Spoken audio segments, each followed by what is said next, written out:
The camera pans across a scene of pure elegance. Crystal glasses clink, laughter echoes under a canopy of fairy lights, and at the center of it all stands Emilia Carter, radiant in a sapphire dress, blowing out the candles on her 30th birthday cake. Her husband, Daniel, has his arm wrapped securely around her waist, his smile as bright as the flashbulbs from their friends' phones. It's a perfect picture, a life curated for envy, streamed live for all her followers to see. But perfection is a fragile thing. In seconds, that picture will be torn apart, not by a gentle breeze, but by a hurricane in human form, a woman standing at the edge of the patio, her shadow falling over the celebration. The truth is about to detonate, and the one holding the fuse isn't who anyone expects. The air in the Carters' manicured backyard was thick with the scent of night-blooming jasmine and expensive champagne. For her 30th birthday, Daniel had spared no expense. A string quartet played softly near the illuminated pool, a renowned chef from downtown's hottest restaurant, Aura, manned a bespoke tasting station, and Emilia's closest friends and family, a curated collection of society's finest, mingled on the sprawling stone patio. Emilia Carter felt a dizzying sense of contentment. She smoothed down the silk of her custom-made dress, a gift from Daniel, its deep blue color matching the sapphire necklace he'd clasped around her neck just an hour ago. "To 30, my love," he'd whispered, his breath warm against her ear. "The best is yet to come." She believed him. Their life was a testament to his ambition and her grace. Daniel Carter was a rising star in his family's lucrative real estate development firm, Carter Holdings, a company built from the ground up by his formidable late father. Daniel had the charm, the looks, and the relentless drive that made men respect him and women adore him, and he had chosen her, Emilia, a gallery curator with a modest upbringing, to be his wife, the mother of their two beautiful children, 7-year-old Leo and 5-year-old Charlotte, who were currently having the time of their lives with a privately hired magician inside. "He adores you, you know." Emilia turned to see her mother-in-law, Margaret Carter, standing beside her. Margaret was a woman carved from granite and grace. In her late 60s, she possessed a quiet intensity that could be unnerving. Dressed in a simple but exquisitely tailored charcoal pantsuit, she held a glass of mineral water, her gaze sweeping over the party with an unreadable expression. Since her husband's passing 5 years prior, she had ceded the company's day-to-day operations to Daniel, but remained the matriarchal head of the family, her influence silent but absolute. "I know, Margaret," Emilia smiled. "I'm the luckiest woman in the world."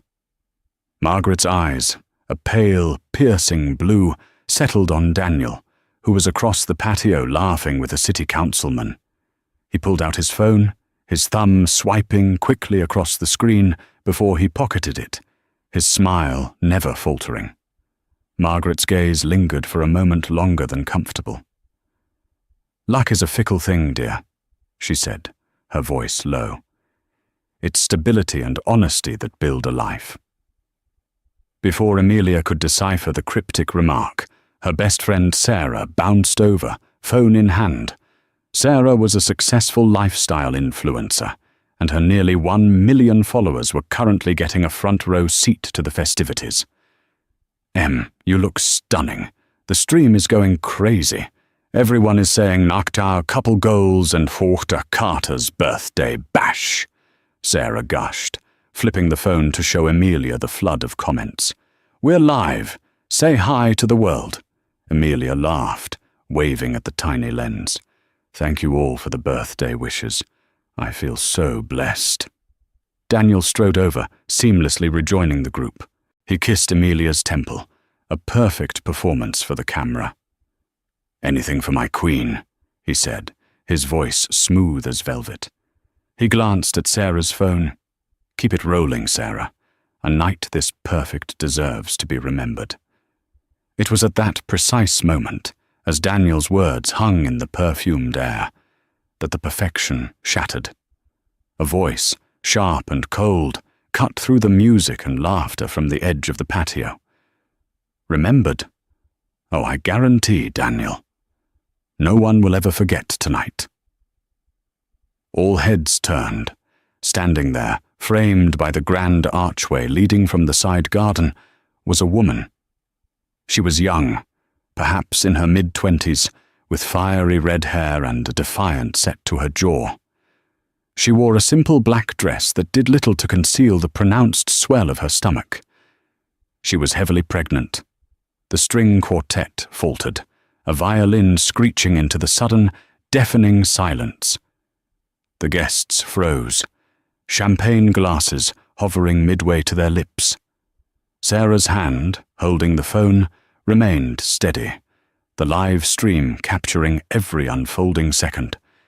Amelia felt the blood drain from her face. She didn't know this woman, but the way the woman's venomous glare was fixed solely on her husband told her everything she needed to know. Daniel's face had gone rigid, the charming smile dissolving into a mask of pale, frozen shock. The woman took a step forward, her voice ringing out with chilling clarity. "Happy birthday, Amelia. I'm Isabella. I'd say it's a pleasure to meet you, but your husband has already told me so much about his cold, boring wife. I just thought it was time you and I had a chat. About him. And about his son." She placed a protective hand on her swollen belly, the one he's been refusing to acknowledge for the past 3 months. The world tilted on its axis. Amelia's first thought was that this was a mistake, a horrible, cruel prank. This couldn't be happening. Not here. Not now. Not in the middle of her perfect party, with her perfect life being broadcast to 1,000,000 strangers. The silence was a physical weight, pressing down on them all. Every eye in the garden was locked on the triangle of 3 people: the stunned wife, the terrified husband, and the pregnant mistress. Daniel was the first to break the paralysis. He moved with a jerky, unnatural speed, stepping in front of Amelia as if to shield her, though it felt more like he was trying to block Isabella's path. "What the hell are you doing here, Isabella?" he hissed, his voice a low, dangerous growl that Amelia had never heard before. "You need to leave. Right now." Isabella laughed, a sound utterly devoid of humor. "Leave? I'm not going anywhere, Daniel. Not until your wife knows exactly what kind of man she's married to." She looked past his shoulder, her eyes finding Amelia's again. The pity and triumph warring in her gaze made Amelia's stomach churn. "He told me you two were basically separated," Isabella continued, her voice rising, ensuring everyone could hear.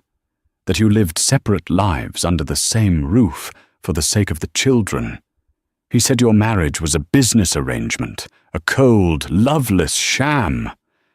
Each word was a physical blow. Amelia staggered back a step, her hand flying to her mouth.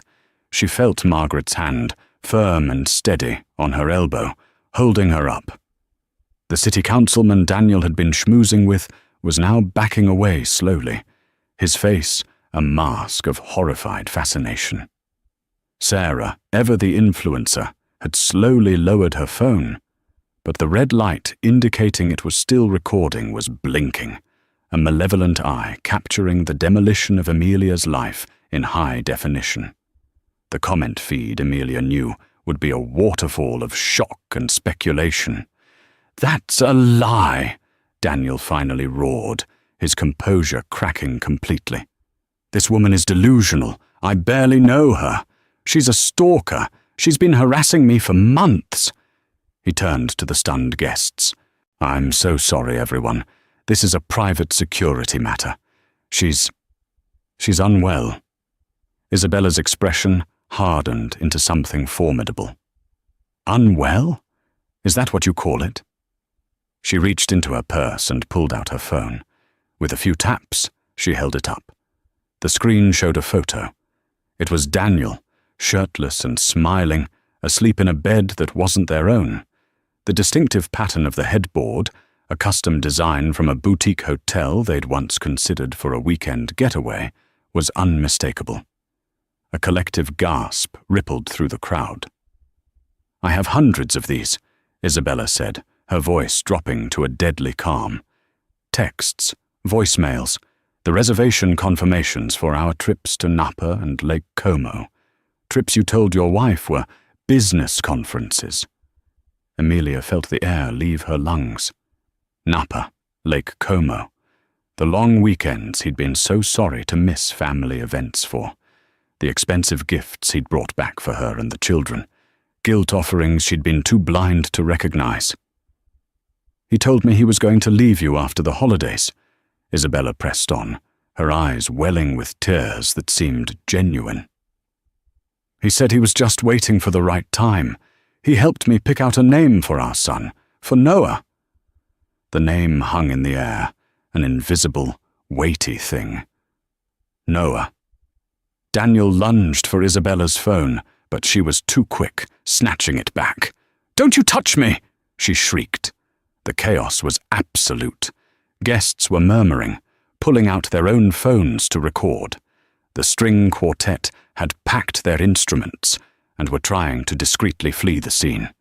The magician had poked his head out the back door, seen the drama, and promptly vanished back inside with the children. Amelia's mind was a whirlwind of betrayal and humiliation. Every shared smile, every whispered, "I love you," every promise for the future now felt like a lie. Her life wasn't a fairy tale. It was a stage play, and she was the only one who hadn't been given a script. She finally found her voice, a broken, trembling whisper. "Daniel, is it true?" He wouldn't look at her.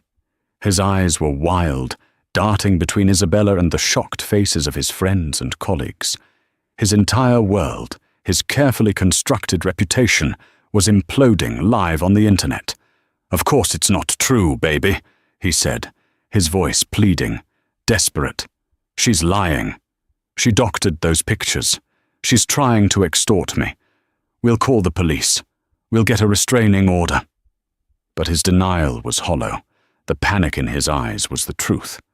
It was then that Margaret Carter, who had been a silent, solid presence at Amelia's side, finally moved. She stepped forward, her posture radiating an authority that silenced the murmurs. She didn't look at Isabella. She didn't look at the guests. She looked directly at her son. "Daniel," she said, her voice as cold and clear as ice water. "Stop talking." She then turned to the shell-shocked Amelia and the tearful Isabella. Her next words stunned everyone into a new, deeper silence. "No one is calling the police, and no one is leaving." She looked toward Sarah, whose phone was still faithfully documenting the carnage. "Sarah, dear, keep that stream running. In fact, point it right here." She gestured to the space between the three of them. "It seems this family has some truth to discuss, and I, for one, think the world should hear it." A new wave of shock rolled through the partygoers. If they had been expecting Margaret Carter to circle the wagons, to protect her son and the family name at all costs, they were dead wrong. Her command to keep the live stream running was so counterintuitive, so utterly bizarre, that it reset the entire dynamic of the confrontation. Daniel stared at his mother as if she'd grown a second head. "Mother, what are you doing? Turn that damn thing off. This is a private matter." "It stopped being a private matter the moment Isabella walked onto this patio, Daniel," Margaret replied, her tone leaving no room for argument. She turned her attention to Isabella, her pale blue eyes assessing the younger woman, not with anger, but with a strange, clinical curiosity. "And it certainly stopped being private the moment you decided to sire a child outside of your marriage." Isabella flinched but held her ground. "He promised me." I'm sure he promised you many things, Margaret interrupted coolly. My son is very good at making promises. This was Margaret's gambit. She was taking control, transforming a chaotic, emotional ambush into a structured, albeit terrifyingly public, tribunal. By embracing the live stream, she was seizing the narrative. The online audience, now numbering in the tens of thousands, was no longer just a passive observer of a scandal. They were a jury. Amelia felt numb, a ghost at her own party. She was vaguely aware of Sarah repositioning herself, a grim look of journalistic duty on her face as she framed Margaret, Daniel, and Isabella in the shot. The comments must be flying, a torrent of digital judgment. Her life was now content, a viral train wreck. "All right," Margaret announced, her voice carrying across the silent yard. "Let's have it, all of it. No more whispers or back-alley accusations." She looked at Isabella. "You claim this child is my grandchild. You claim my son promised to leave his wife for you. Present your evidence." Then she turned to Daniel. "And you, Daniel. You claim this woman is an extortionist and a stalker. You claim her accusations are lies. Prepare your defense." It was surreal. It was insane. It was happening.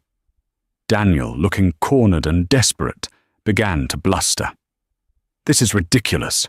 I will not be cross-examined by my own mother on a live feed. Amelia, honey, let's go inside. We can sort this out." He reached for Amelia's arm, but she pulled away, as if his touch was scalding. The numbness was beginning to recede, replaced by a slow-burning, righteous anger. "Sort this out, Daniel? You lied to me for months, maybe years. You stood right there an hour ago and told me the best was yet to come." Her voice cracked. Was this it? Was this the surprise? Before he could answer, Isabella spoke, her voice thick with emotion, but gaining strength from Margaret's unexpected platform. "He's been lying to both of us. He told me you two hadn't been intimate in over a year. He showed me divorce papers he said he was getting ready to file." "Divorce papers?" Amelia choked out, looking at her husband's ashen face. "She's lying," Daniel insisted, his voice pitching higher in panic. "There are no papers." "Then what was this?" Isabella swiped on her phone again and held it up. It was a screenshot of an email sent from Daniel's official work address. The subject line read, "Draft. Marital Settlement Agreement." Amelia's heart hammered against her ribs. She recognized the format. It looked real. Daniel's defense was crumbling with every piece of digital evidence Isabella produced. He was a cornered animal, and his next move was to lash out. "Fine. You want the truth?" He spat, his eyes wild. He was no longer speaking to Isabella or his mother, but to the invisible audience, to his friends, to anyone who would listen. "Yes, I had an affair. Maybe I did. But do you know what it's like to live with someone so passionless? Someone who is more interested in art auctions and charity luncheons than her own husband?" He gestured wildly at Amelia. "Our marriage was dead long before I met Isabella. I stayed for the children, for the family image." The cruelty of his words was breathtaking. He wasn't just confessing. He was trying to destroy Amelia's character to save his own. He was painting her as the frigid, neglectful wife, the architect of her own betrayal. Tears streamed freely down Amelia's face now, hot tears of humiliation and fury. How dare he? How dare he twist their life into this ugly caricature to justify his own weakness? But through her own pain, a strange realization dawned. Margaret wasn't reacting. As her son viciously tore down his wife, the mother's face remained a stony, unreadable mask.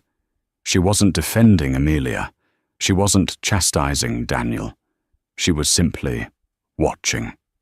She was watching her son dig his own grave, and she hadn't handed him a shovel. She had simply pointed to the softest patch of ground and told him to start. An alliance, unspoken and unnerving, had formed in that moment. Margaret Carter was on her side. Amelia didn't understand why. Mothers were supposed to protect their sons, especially flawed, golden child sons like Daniel. But Margaret was doing the opposite. She was orchestrating his public execution, and the horrifying, gut-wrenching truth was that she was just getting started.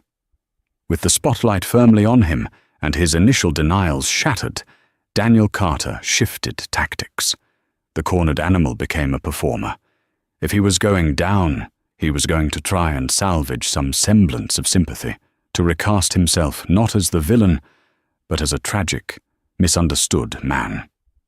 He took a deep breath, running a hand through his perfectly styled hair, his face a mask of pained sincerity. He turned, making sure to face Sarah's phone, addressing the thousands of unseen viewers directly. "Look, I know how this looks," he began, his voice taking on a tone of deep, regretful gravitas. "I'm not a perfect man. I made a terrible mistake. A mistake I will regret for the rest of my life." He took a step towards Amelia, who instinctively recoiled.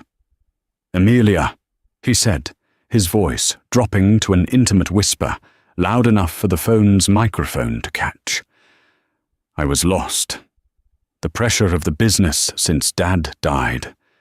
It's been immense. I felt like I was drowning, and I sought comfort in the wrong place. It was meaningless. It meant nothing." He turned his gaze on Isabella, and now his expression was one of pity. "And you, Isabella, I know I made you promises. I was weak and I was selfish, and I led you on. I never should have done that. But a future together, a family, that was never real. You have to know that." It was a masterclass in manipulation. In one short speech, he had tried to frame his affair as a cry for help, diminish Isabella's role to a moment of weakness, and apologize to Amelia while simultaneously blaming his actions on external pressures. He was attempting to control the narrative, painting himself as a flawed but ultimately repentant husband, overwhelmed by responsibility. Some of the guests, longtime friends of the family, seemed to soften. A few murmurs of sympathy could be heard. Perhaps Daniel could still salvage this. "So you admit it," Margaret stated, her voice cutting through his performance. It wasn't a question. It was a confirmation for the record. "You admit the affair. You admit you lied to your wife." "Yes, Mother, I admit it," Daniel said, sighing as if the confession was a great weight lifted. "I failed. As a husband and as a man. All I can do now is beg for Amelia's forgiveness and try to earn back her trust, no matter how long it takes." He looked at Amelia, his eyes pleading.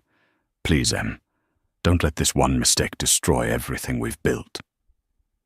But Amelia was seeing him clearly for the first time in a long time.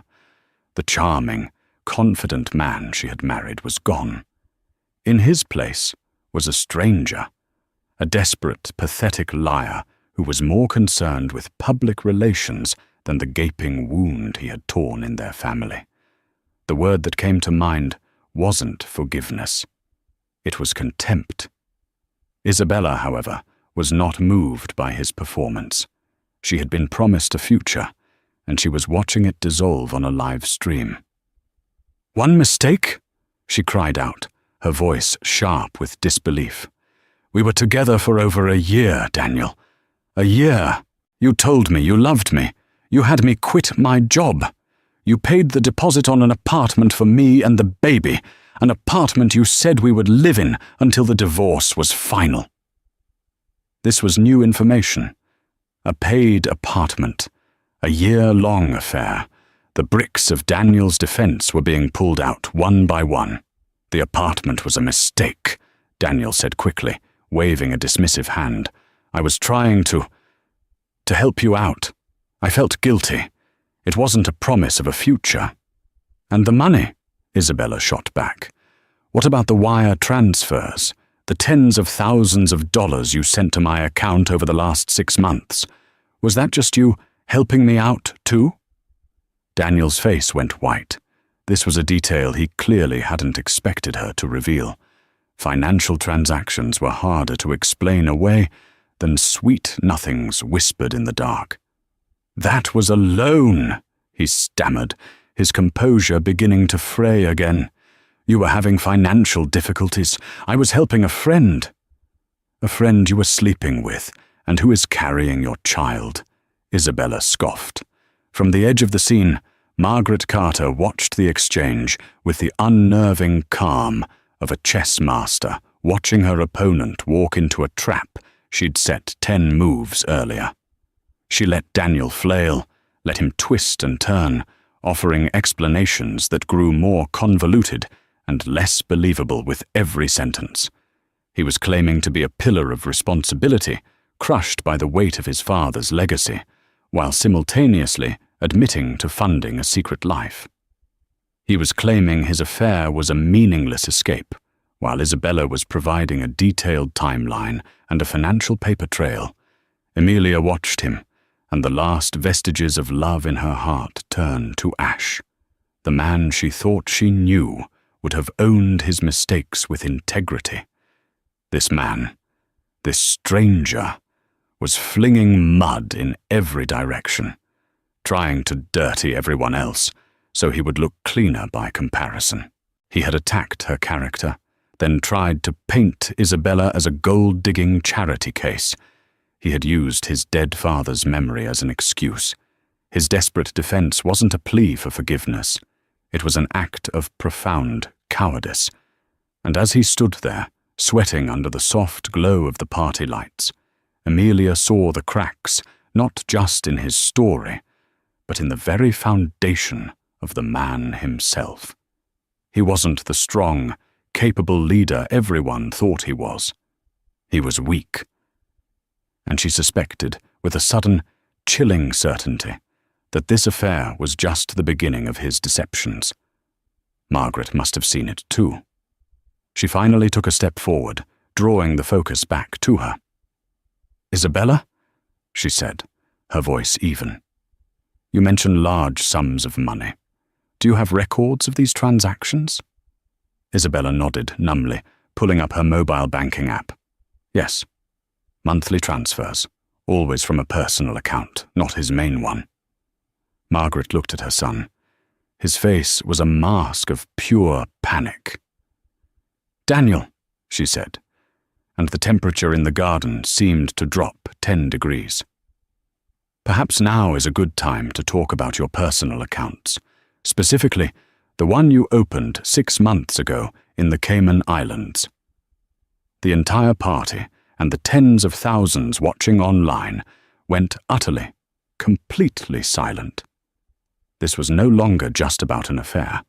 This was something else, entirely. Before the bombshell of the Cayman Islands account could fully detonate, Isabella took her chance. She had been cast as a homewrecker, then a delusional stalker, and finally a financial dependent. She needed them to see her not as a caricature, but as a person who had been systematically deceived. "Before we talk about his secret bank accounts," Isabella said, her voice shaking but resolute, "let me tell you who I am." She looked directly at Emilia, a flicker of shared humanity passing between them for the first time. "My name is Isabella Rossi. I was a junior analyst at Sterling Financial, one of the firms that consults for Carter Holdings. That's how I met him." She began to pace slowly, her story unfolding with a painful sincerity. "He sought me out. He told me he was impressed with the report I had written. He started with coffee, then lunch. He was charming, attentive. He made me feel seen. He told me about his life, about the pressure he was under. And he told me about his marriage." Her eyes locked on Emilia again. "He painted a picture of you, Emilia. He said you were a wonderful mother, but that you two had grown apart years ago. That you were more like business partners, co-parenting and maintaining a public image. He said you were both too polite and conflict-averse to admit it was over.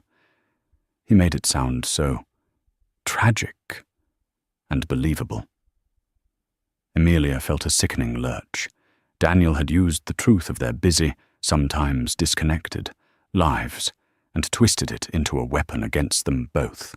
He had isolated them from each other with a narrative of polite distance, a narrative he had fed to Isabella to justify his betrayal. He pursued me for months, Isabella continued. I said no, I told him I couldn't be involved with a married man. But he was persistent. He swore it was over in all but name. He showed me that draft of the settlement agreement. He said he was just waiting until after your 30th birthday to tell you. He said he didn't want to ruin such an important milestone for you. He made it sound considerate. The irony was acidic. He had used Emilia's own birthday as a tool in his deception, a deadline in his manufactured timeline of leaving his wife. When I found out I was pregnant, Isabella's voice cracked, and she put a hand on her stomach. I was terrified. But he was so happy, or he pretended to be.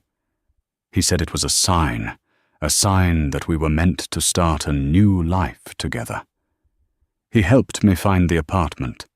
He sent me money so I could quit my job because the stress was bad for the baby. He promised me he would be there for the birth of our son, Noah. She looked at Daniel, her expression now one of pure scorn. Then, about 3 months ago, he started to change. He became distant. He cancelled our meetings. The money still came, but the calls stopped. He said work was overwhelming. I tried to believe him. But then a friend, who still works at Sterling, sent me a link to a society blog. It was a photo of you and Emilia at a charity gala. The caption read, "Real estate mogul Daniel Carter and his stunning wife Emilia, proving once again that true love is real." You were looking at her, Daniel, with that same smile you used on me. And I knew it was all a lie. She pulled out a small, folded piece of paper from her purse. I did a paternity test as soon as I could. I sent him the results a month ago. 99.999% probability. He never responded. She held out the paper. He hasn't spoken a single word to me since.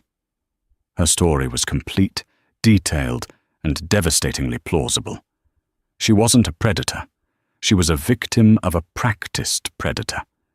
He hadn't just cheated on his wife. He had constructed an entirely separate, false reality for his mistress, complete with props like fake legal documents and a carefully curated backstory of a broken marriage. So when I saw on Sarah's Instagram that she was live streaming this perfect party for his perfect wife, Isabella finished, her eyes flashing with a righteous fire. I decided I was done being his dirty little secret. I was done being the woman he hid in an apartment while he played the devoted husband. If he wouldn't acknowledge his son, then I would make him. In front of everyone he was trying so hard to impress. The silence that followed was different. It was heavy with the weight of Isabella's truth. She was no longer just the other woman. She was a woman who had been lied to, manipulated, and abandoned. Her explosive arrival was not an act of malice, but an act of desperation. All eyes turned back to Daniel, who looked physically smaller, diminished by the comprehensive totality of his deceit. His blustering defense about being a man under pressure now seemed pathetic and insulting. And it was into this silence, with her son's character now fully exposed, that Margaret Carter chose to deliver the final, killing blow. "Thank you, Isabella, for your honesty," Margaret said, her voice calm and steady. "It confirms a great deal." She looked at Daniel, and for the first time, A flicker of something, pity perhaps, or profound disappointment, crossed her features. "The Cayman Islands account, Daniel," she repeated, her voice leaving no room for escape. "The one you opened the same month you started sending Miss Rossi large sums of money. I think it's time you explained to your wife, your family, and our 100,000 new friends online where that money was coming from, because it certainly wasn't coming from your salary." Daniel Carter's face, already pale, turned a ghastly shade of grey. The affair was a fire he had failed to contain. The revelation of a secret offshore bank account was a nuclear bomb. I don't know what you're talking about," he stammered, but the words lacked any conviction. He looked at his mother, his eyes wide with a new kind of terror. This wasn't about his marriage anymore. This was about something far more dangerous. Margaret Carter didn't even glance at him. She addressed the silent, captive audience, both in the garden and in the digital ether. Her voice was the calm center of the hurricane she had unleashed. "My late husband, Richard Carter, built Carter Holdings on one principle: integrity. His name and his word were his bond. When he passed, he entrusted our family's legacy to our son." She paused, letting the weight of her words settle. "It is the greatest regret of my life that my son has proven himself unworthy of that trust." She finally turned her piercing gaze on Daniel. "For the past year, I have remained a silent partner on the board. I trusted Daniel to lead. But 6 months ago, our CFO, a man who has been with the company for 40 years, came to me with concerns, discrepancies in the accounting for our new flagship project, the Phoenix Towers. Small amounts at first, cleverly hidden within subcontractor invoices and materials purchasing. But they added up. A horrified understanding began to dawn on Amelia's face. This was so much bigger than cheating. I hired a private forensic accounting firm. Discreetly, Margaret continued, her voice as sharp and precise as a surgeon's scalpel. I didn't want to believe it. I told myself there was a logical explanation. But there wasn't. The truth was simple. My son, Daniel Carter, has been systematically embezzling money from his own family's company. The crowd gasped. This was a crime, a real, life-altering, reputation-destroying crime. The investigation traced the siphoned funds to a shell corporation, which then funneled the money to a newly opened account in the Cayman Islands. An account in Daniel's name. Margaret held up her own phone. An account from which regular payments were being made to one Isabella Rossi. He wasn't paying her with his own money. He was paying for his affair with stolen funds. Funds stolen from his employees' pension plans, from his investors, and from the legacy his father bled for. The full, horrifying picture was now complete. The affair wasn't just a moral failing, it was a criminal conspiracy. The money he'd given Isabella was hush money, paid for with embezzled funds. Her pregnancy had likely panicked him, not just because of the personal fallout, but because a public scandal could draw scrutiny to his finances, exposing his far greater crime. His attempts to silence her, to keep her hidden, were not about protecting his marriage. They were about protecting himself from prison. Daniel, Margaret's voice was laced with a chilling sorrow. You used this young woman. You lied to your wife. You dishonored your children.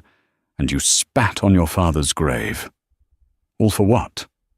A slightly more lavish lifestyle than the one you already had? To fund this pathetic double life?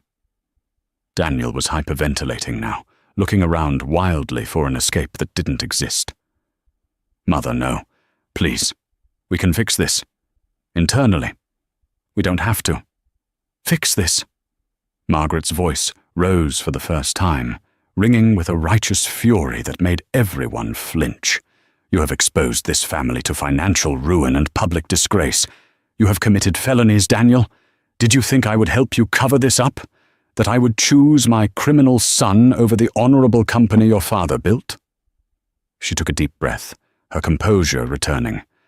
She looked at Amelia, her eyes filled with a profound, aching apology. "Amelia, my dear, I am so sorry. I am sorry I raised a man so weak, so deceitful. I suspected the affair, but I needed to be certain of the financial crimes before I acted. The live stream. I insisted on it because I knew Daniel's only currency is public perception. I needed to strip that away from him, to leave him with nothing but the ugly truth, exposed for the entire world to see. There could be no spin, no quiet settlements, only a public reckoning." It all clicked into place. Margaret's strange calm, her insistence on the live broadcast. It wasn't a cruel whim. It was a calculated, brutal, necessary strategy.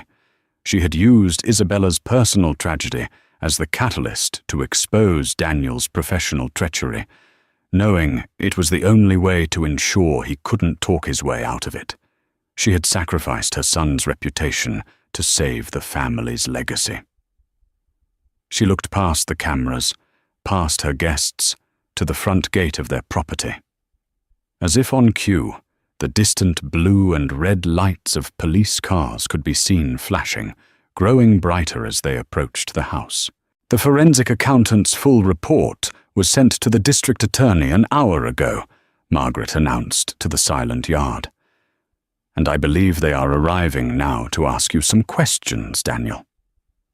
Daniel Carter finally broke. A strangled sob escaped his lips, and he sank to his knees on the perfectly manicured lawn, his face in his hands. The golden boy, the charismatic heir, the perfect husband, was utterly and irrevocably destroyed, and his own mother had just handed the world the matches to light his funeral pyre.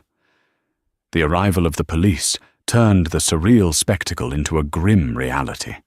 Detectives, their faces impassive, moved through the stunned party guests as if they were wading through wax figures. The live stream, which Sarah had finally, mercifully ended, had done its job. The story was already a raging wildfire online, with Darjan Carter collapse and Folgelat's mother's justice trending worldwide. Daniel offered no resistance. He was a hollowed-out shell of the man he had been just an hour before. As they led him away in handcuffs, his gaze found Amelia's one last time.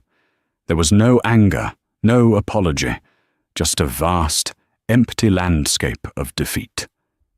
Amelia felt nothing. Not pity, not satisfaction, just a profound and desolate sense of release. The man she had loved had been an illusion, and the illusion had just walked out of her life forever. In the chaotic aftermath, as guests gave hushed statements to the police, and the catering staff quietly packed away the remnants of the disastrous celebration, a strange kind of peace settled over the three women at the center of the storm. Margaret Carter stood by the pool, looking out at the dark water, the reflection of the fairy lights shimmering like fallen stars. The iron mask of control had fallen away, and in its place was the deep, weary grief of a mother who had been forced to condemn her own child. Amelia walked over and stood beside her. For a long moment, they said nothing. "I had to," Margaret finally whispered, her voice rough with unshed tears. "To protect the company, to protect you and the children, to protect what little is left of your father's honor. It was the only way." "I know," Amelia said softly, and to her own surprise, she reached out and took her mother-in-law's hand. It was cold and trembled slightly. "Thank you." The gratitude was for more than just exposing the lies. It was for the brutal, cleansing fire of the truth. Margaret had not tried to patch things up or manage the scandal. She had amputated the diseased limb to save the body, and in doing so, she had given Amelia the one thing she desperately needed, a clean break. There would be no agonizing months of indecision, no couples therapy, no attempts to rebuild a foundation of lies. There was only the ashes, and from ashes, something new could grow. A short distance away, Isabella sat on a patio chair, a police officer taking her statement. Her role in this had shifted from antagonist to key witness. Margaret had already assured her that the family would not abandon her or the child. A trust would be established for the baby, Richard Carter's grandchild, regardless of the circumstances, and top-tier legal counsel would be provided to ensure she was treated as a cooperating witness in Daniel's case, not an accomplice. She was a victim of his manipulations, too. When the officer finished, Isabella approached Amelia hesitantly. "Amelia, I am so sorry for the way this happened, for the pain I caused you tonight." Amelia looked at the young woman, at the life stirring within her husband's son, her children's half-brother. The anger had dissipated, leaving only a complex, weary sadness. "You were lied to, just like I was," Amelia said, her voice even. "He used us both. Tonight you just brought the truth into the light. It was going to come out eventually. You just ripped the bandage off. It wasn't forgiveness. Not yet. But it was an acknowledgement of a shared wound inflicted by the same man." The days that followed were a blur of lawyers, headlines, and quiet conversations with Leo and Charlotte, explaining in simple terms that Daddy had made big mistakes and needed to go away for a while. But through it all, Amelia was not alone. Margaret was a constant, formidable presence, handling the legal and corporate fallout with ruthless efficiency, shielding Amelia and the children from the worst of the media storm. A new matriarchy was being forged in the rubble of Daniel's destruction. The house, once a symbol of a hollow, gilded life, became a sanctuary of healing.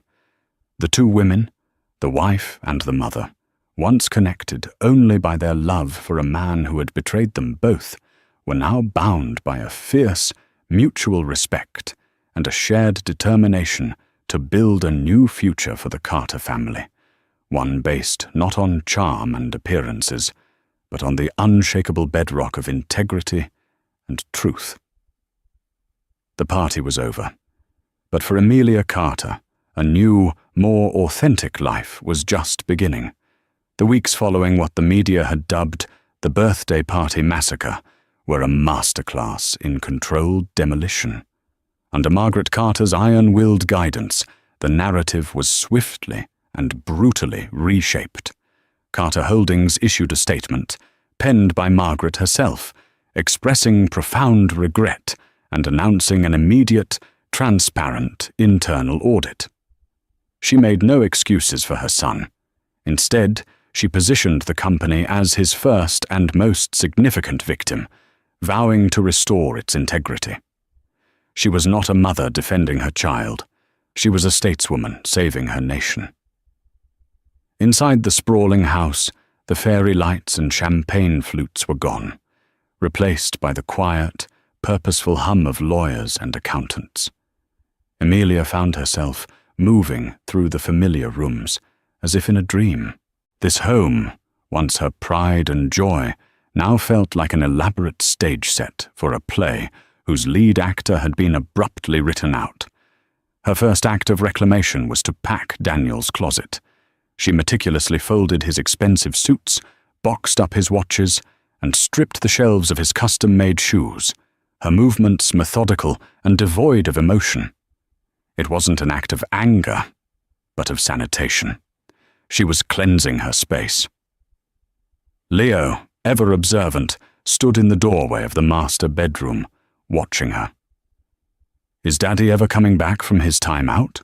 he asked, his 7-year-old mind trying to fit the incomprehensible into a familiar framework.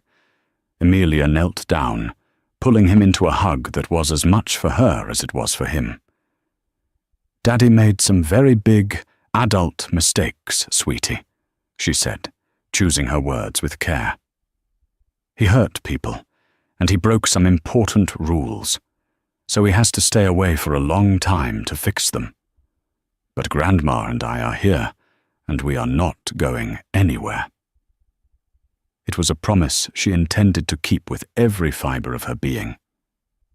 One afternoon, Margaret found Amelia in the Home Office, staring blankly at a wall of family photos, images of a smiling, happy family that now felt like a collection of beautiful lies. "The board is meeting tomorrow," Margaret said, her voice gentle but firm. She held out a leather-bound folder. "They've accepted Daniel's resignation, effective immediately. They've asked me to step in as interim CEO. "Of course they did," Amelia said. "You're the only one who can save it." "I can stabilize it," Margaret corrected. "But saving it requires more than just financial acumen. It requires a new face, a new promise." She slid the folder onto the desk in front of Amelia. "Carter Holdings has established a new charitable foundation. Its mission will be to fund urban renewal projects, focusing on community arts and affordable housing, the very things Daniel cut funding from to finance his excesses. The board has unanimously approved its first chairperson, you." Amelia stared at her, stunned. "Me?" "Margaret, I'm a gallery curator. I don't know anything about running a foundation." "You know about integrity, Amelia. You know about community. And right now, the world knows you as the woman who stood with grace while her world was torn apart. They see you as a symbol of resilience. Daniel used our family's name to destroy things. You will use it to build them back up. Your story is now inextricably linked with this company's. Let's give them a new chapter to read." It was a brilliant move, both personally and professionally. It gave Amelia a purpose beyond her victimhood, a platform to channel her quiet strength into tangible action. It was a lifeline, and she grabbed it. The final piece of the new architecture had to be placed a week later. The meeting was Margaret's idea, held in the sanitized neutrality of her lawyer's downtown office. The air was thick with unspoken complexities as Amelia and Margaret sat across a polished mahogany table from Isabella Rossi. Isabella looked different. Away from the high drama of the party, she seemed younger, more vulnerable. Her defiance had been replaced by a quiet, weary resolve.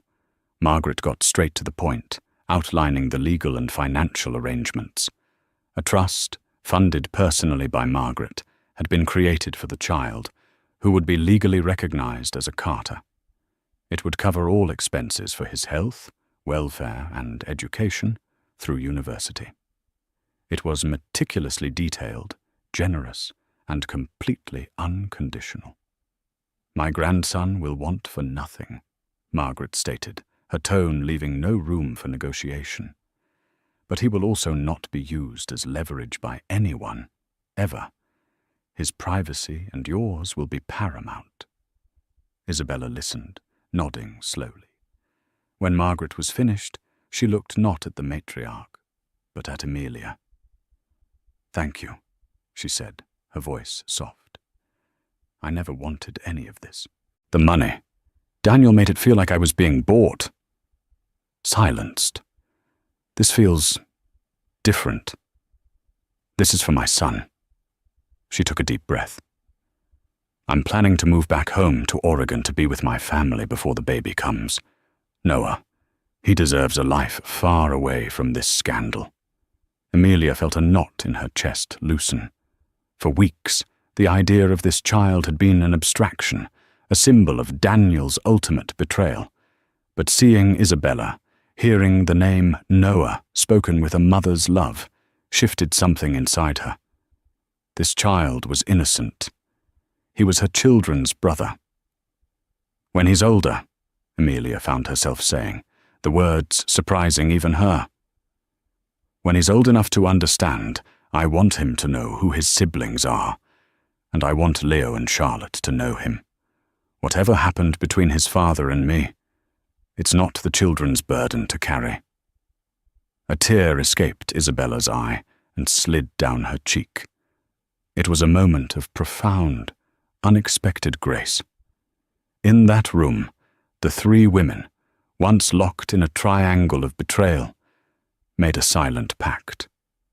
They would not be defined by the man who had connected and broken them. They would be defined by the future they chose to build for the next generation. Margaret, the architect of justice, Emilia, the builder of a new legacy, and Isabella, the guardian of an innocent new life. The past was a ruin, but together they were laying the foundation for something stronger. What an incredible story of betrayal, lies, and the shocking power of a mother's ultimate justice. Emilia's perfect world was built on a foundation of secrets, but it took two women, the wife and the mistress, both deceived by the same man, and a mother who chose honor over blood to bring the entire corrupt structure crashing down. This story is a powerful reminder that the truth, no matter how brutal, is the only thing that can truly set you free. It shows us that strength can be found in the most unexpected alliances, and that sometimes you have to burn everything to the ground to see the dawn of a new day. What would you have done if you were Emilia or Margaret? Let me know your thoughts in the comments below.